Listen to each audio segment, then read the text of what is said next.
ఆదిలాబాద్లో ఈ నెల 30న భీమన్న దేవుడు పెద్దమ్మ తల్లి పండుగ సాయన్న విగ్రహ ప్రతిష్ట కార్యక్రమాలు నిర్వహించనున్నట్లుగా ముదిరాజ్ పట్టణ అధ్యక్షుడు దారవేణి రాము తెలిపారు. కార్యక్రమాలకు మంత్రి వాకిటి శ్రీహరి, శాసన మండలి డిప్యూటీ చైర్మన్ బండా ప్రకాష్, ఎంపీ ఈటెల రాజేంద్రతో పాటుగా పలువురు ప్రముఖులు హాజరవుతారని చెప్పారు. ఇక ముదిరాజ్ కులస్తులు అధిక సంఖ్యలో పాల్గొని కార్యక్రమాన్ని విజయవంతం చేయాలన్నారు. భీమన్న విగ్రహ ప్రతిష్టాపన కార్యక్రమాలను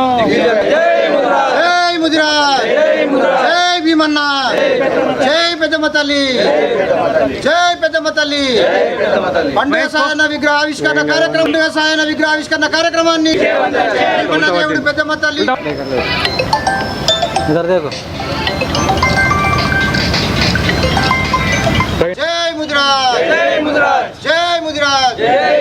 సమస్త ఆదిలాబాద్ పట్టణ వాసులకు మరియు ముదిరాజ్ బంధువులందరికీ తెలియజేయడం ఏమనగా, ఆదిలాబాద్ గాంధీ పార్క్ నందు ఉన్నటువంటి నూతనంగా నిర్మించినటువంటి భీమన్న దేవాలయంలో భీమన్న విగ్రహ ప్రతిష్టాపన మరియు పెద్దమ్మ తల్లి విగ్రహ ప్రతిష్టాపనతో పాటు పండుగ సాయన్న ముదిరాజ్ గారి విగ్రహ ప్రతిష్టాపన కూడా చేయడానికి మేము ముదిరాజులందరూ సమైక్యంగా కృషి చేయడం జరిగింది. ఈ యొక్క కార్యక్రమాన్ని 29 అంటే రేపు ఎల్లుండి 2 రోజులు చేయడానికి నిర్ణయం తీసుకోబడింది. దీనికి అనుగుణంగా 30వ తారీఖు రోజు విగ్రహావిష్కరణకు మన ఎవరైతే మా ముదిరాజ్ సంబంధించినటువంటి రాష్ట్ర నాయకులు ఉన్నారో వాళ్ళందరినీ దానికి పిలవడం జరిగింది. దీనికి ఇప్పుడు రేపు 30వ తారీఖు జరగబోయే ప్రోగ్రామానికి వీరందరూ ప్రోగ్రామ్కి ఇచ్చేసి దీన్ని దిగ్విజయం చేయాలని చెప్పేసి వీరందరికీ ఆహ్వానం పంపడం జరిగింది. వీరందరూ మమ్మల్ని మన్నించి మా యొక్క కార్యక్రమాన్ని దిగ్విజయం చేయడానికి ఒకరోజు ముందుగానే రావడానికి ప్రయత్నాలు జరుగుతున్నాయి. ఆల్రెడీ వచ్చేస్తున్నారు కూడా. దయచేసి ఈ యొక్క ప్రోగ్రామాన్ని ముదిరాజ్ బంధువులందరూ మరియు సమస్త ఆదిలాబాద్ పట్టణ భక్తులు వచ్చి కార్యక్రమాన్ని అందరూ హాజరయ్యి